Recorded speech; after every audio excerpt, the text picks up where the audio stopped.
Hello everyone, this is Dr. Monica working as consultant reproductive medicine at 49 Hospital, Dilshuk Nagar branch.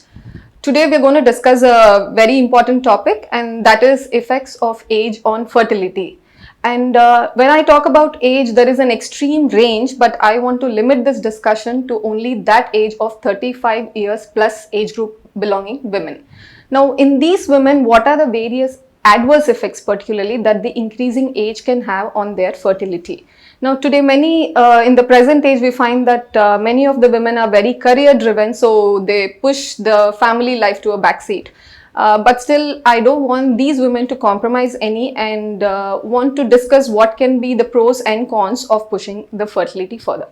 Now in them, when we see that the lady 35 years plus, a lady is born with a fixed set of eggs which is around 1 to 2 million, and these eggs will keep decreasing in numbers by the time we attain puberty. So at the time of puberty, the number of eggs that are seen in a woman are in the range of 4 to 5 lakhs.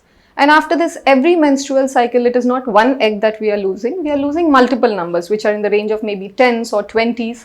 So with increasing age, we know that by 35 plus, this rate of decline gets even faster.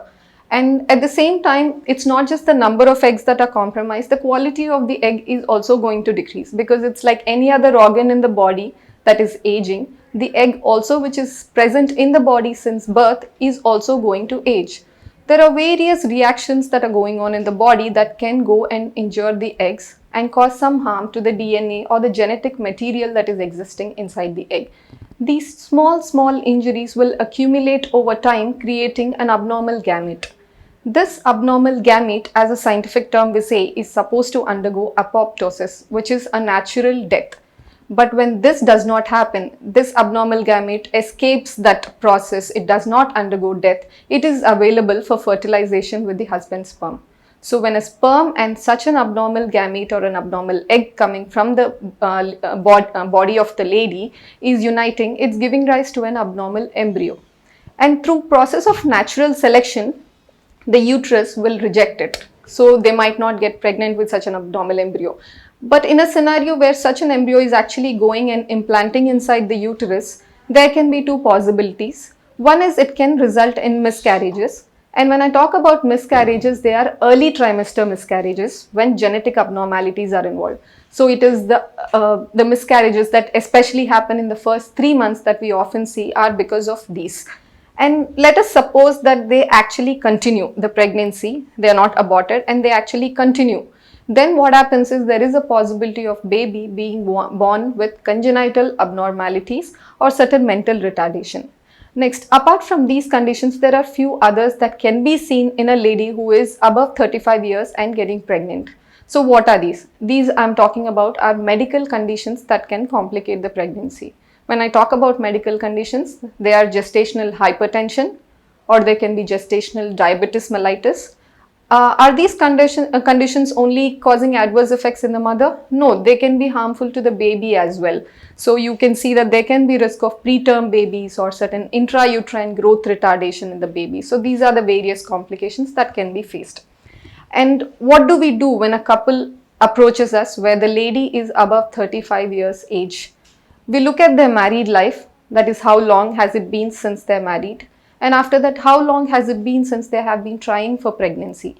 In a normal couple where the lady is a young one, we give a time frame of almost 1 year before they actually consult a fertility specialist. When I say 1 year, that is after only satisfying certain criteria where the lady is having regular cycles and the husband is having normal sperm counts as well as the motility percentage, the counts are normal. And after that having regular unprotected intercourse, that is without any form of contraception, that is at least twice in a week. After doing so, if they are not achieving a pregnancy at the end of even 1 year, then they are supposed to approach a fertility specialist. This time frame of 1 year is now shortened to 6 months in case of a lady who is above 35 years of age. So it's just after 6 months we want these couples to approach a fertility specialist and take the appropriate measures. Apart from this, next we look at any pre-existing medical conditions. This is to ensure a physical fitness of the lady when she is going ahead for a pregnancy. Pre-existing medical conditions, I'm talking about any hypertension or a diabetes mellitus. Are they taking tablets or are they on insulin? And if so, are the sugars under control? Is the BP under control? So keeping everything under control, it's better to progress towards pregnancy. So this is a major role of preconceptional counseling, we say. And after this, we look at the ovarian reserve. When I say ovarian reserve, it is determining the size as well as the quality of the pool of eggs that are remaining in the body of the lady. So how to determine what is the reserve in a lady? There are two ways.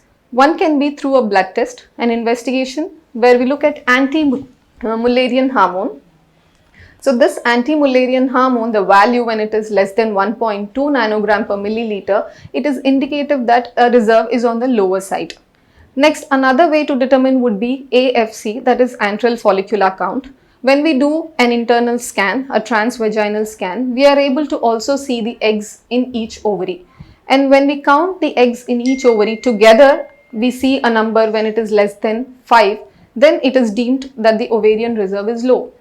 So these are the factors that will tell us that it is time to now quicken the pace and time to use some aggressive fertility treatment so that the lady can get pregnant as soon as possible. So we are decreasing TTP, that is decreasing the time to pregnancy. What else can we do to decrease this time to pregnancy in the lady? As I discussed, there can be some genetic abnormalities that accumulate in the gamete.